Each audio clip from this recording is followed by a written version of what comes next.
There's outrage in the highlands and fire beneath the fell, where questions burn like embers, but justice turns so pale. The water runs through memories, the soil beneath still cries, yet no one's held accountable, no matter how truth tries.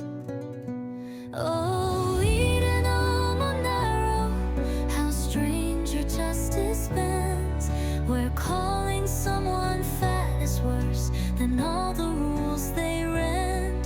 The citizen must toe the line while power mocks the law, and every cry for answers meets a tightly bolted door. Good afternoon. Welcome to the Monaro Zone, Councillor Williamson. It's great to have you with us. Nice to be here, Chris. It's nice to be out of the chambers and in the fields. Isn't it wonderful? Look at the weather. It's great. It is.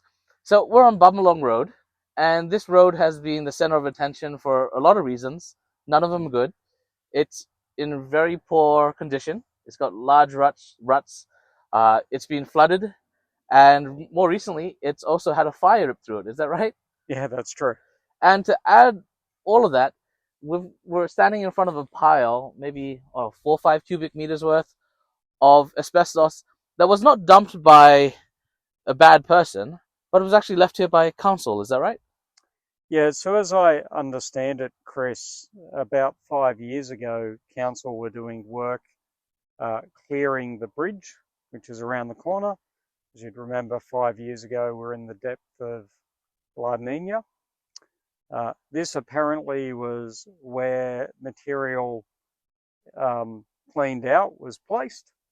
And as I understand it, at the end of the day, of their last day of working here, a bag broke open and it apparently contained asbestos.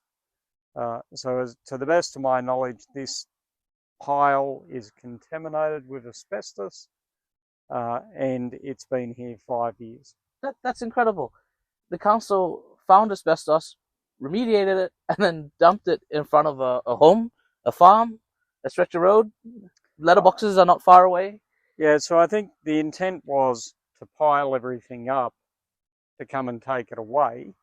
As I understand it, when the bag ruptured, the staff on site were not qualified to deal with it. So they've retreated. They put a series of star pickets around it and a piece of tape, as you can see. And it's been a battle then for the neighbours here for 5 years to get it taken away. I became aware of it when I bought this property adjacent, and I pulled up on my first day of ownership and I thought, gee, that's a bit strange. And then I spoke to a few of the locals and they told me the story. And for the last 3 months or so, I've been trying to get our council to come and clean it up. They have come and erected a new fence around it, or a new warning fence, although it doesn't appear to have warning signs on it. So what I'd like to do is to get the message out. If you're in this area, stay away from that pile until we can get it cleaned up. And how does this issue symbolize some of the broader issues facing our region and our council? Look, it's pretty frustrating, Chris, and the locals here on Bumbalong Road, it'd be fair to say they're pretty fed up with the deal they're getting from council. And what are some of the other bigger frustrations that you hear from residents in this region? Look, there's a couple. The second one is the lower portion of Bumbalong Road, which forks to the south. The road appears to go to the north, but the bit on the north is a private road. The actual road goes to the south. And around 4 or 5 years ago, council did some work on the road that put a drain in the wrong spot that then led to that whole southern portion of the road literally disappearing. It is currently a gully, taller than me. That's not saying a lot, but at least 5 foot deep, and in some places 5 meters wide.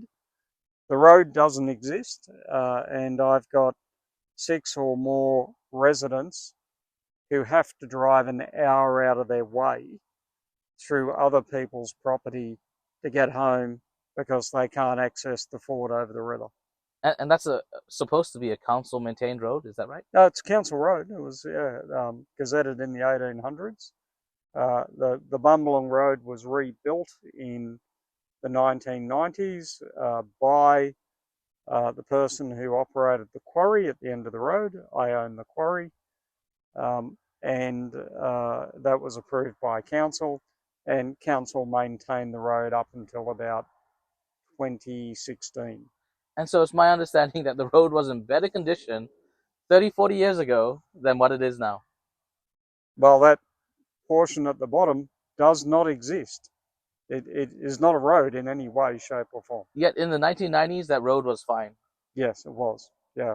I regularly visited out here all the way through the 80s and 90s, and the road was in great condition back then. That's my view as well. I used to be out here in the 90s as well, and the roads seem to be better then than they are now. Seems bizarre. Look, I think across the Shire, the story is that our roads are in reasonable condition. We've just had an assessment done. But the reason they're in good condition is we've just had millions of dollars of grant funding following the La Nina and then the bushfires. So we've had a lot of disaster recovery money going in. The issue is that I'm not sure we can afford to maintain them at the standard they're at. But here on Bumbalong Road, the issue is that the lower portion of the road has actually been abandoned.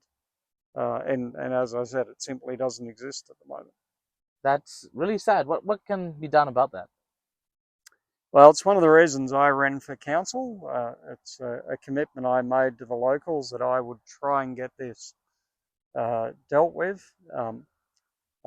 Originally, I didn't get elected to council. The last term, I was the 12th man. So I worked with the councillors who were elected, particularly Councillor Higgins from this area. She lives, 10 minutes to the north. And, we tried to get something done. All of the energy quickly disappeared from that. And then when John last resigned and I was elected, I've really taken up the mantle. And look, I talk about this every chance I can get. Currently, I've been told it's a few $100,000 to fix the lower portion of the road. It needs to be fixed. As I said, it's absolutely untenable that people have to drive an hour or more out of their way to get to their properties because council haven't fixed a road that council destroyed by, a failure of quality in their maintenance regime. And I suppose it's a safety hazard as well, especially if it's wet or it's rainy or it's cold. Yeah, well, the bigger issue, I can show you the road down the bottom that the people have to drive on to get home. It is diabolically dangerous. It's not a road; it's a track, I guess. But the bigger issue is bushfire. So those people can't easily get across the river and get out of their homes if there's a bushfire. And they were, in fact, at risk recently when the fire went through this region. But also the fire brigade, who used to drive on that road to the ford on the river to fill their vehicles up, can no longer do that because there is no road. You can't drive a fire truck down a gully. And that's incredible because I believe the RFS, Collington RFS, is just nearby. Mm-hmm. It would be so advantageous if they could get to the river to fill up. Yeah, so when we had the big fires in 2020, we opened all the gates so the fire trucks could drive through the quarry and onto the Ford and load up full of water. You're saying that they had to go through private property to get to the water because the council roads were in such bad in repair? 2020, the road was okay. They could drive to my gate, through the quarry I own, into the river and load up. When we had the fire come through recently, they couldn't do that because the road no longer exists. Wow, 4 years. What a difference. Yep. That's incredible. And you touched on it before, but how responsive has the Snowy Monaro Regional Council been to your requests for assistance in this? Well, when I raise the issues, they respond promptly. But the reality is it's close to 3 months and this pile of contaminated ground remains. And it is many years and Bumbalong Rd no longer exists at the lower portion. That's very, very sad. So what do you think is the main issue preventing SMRC from doing more? Is it a financial issue? Is it a management issue? Is it a selective compliance issue, perhaps? Well, look, in terms of this asbestos issue, I really don't know why it hasn't been dealt with. I understand that not all staff are qualified to deal with it, but it's a human health issue. As you can see, we're standing at the crossroads here of 3 farm gates, and people have to get out of their cars every day to open their gates. This can be very windy here. It simply can't be a resourcing issue. If we need to spend money to get it cleaned up with an external contractor, absolutely we should do that as a priority. The lower portion of Bumbalong Rd, the issue is that it's not used by many people, and that's a reasonable grounds not to put money into it. But it's 4 years later. Those people pay rates. The only real service they get on the other side of the river is the road network, and the only portion of council road they drive on is from the highway to the river, and they can't use it because it doesn't exist. Now, if, let's say, you were put in control of council tomorrow, let's say by some amazing miracle you were made mayor, what are some of the changes that you could implement quickly? Look, I think our council team needs to be more responsive.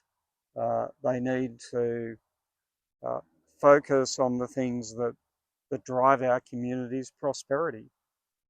Keeping people safe and getting rid of this pile here is absolutely, the first thing we should do. And as you know, Chris, I've seen you do other stories. There's other asbestos or allegedly contaminated ground around the Shire that hasn't been addressed. And I think priority number 1 for me would be the safety of the staff and the safety of the community.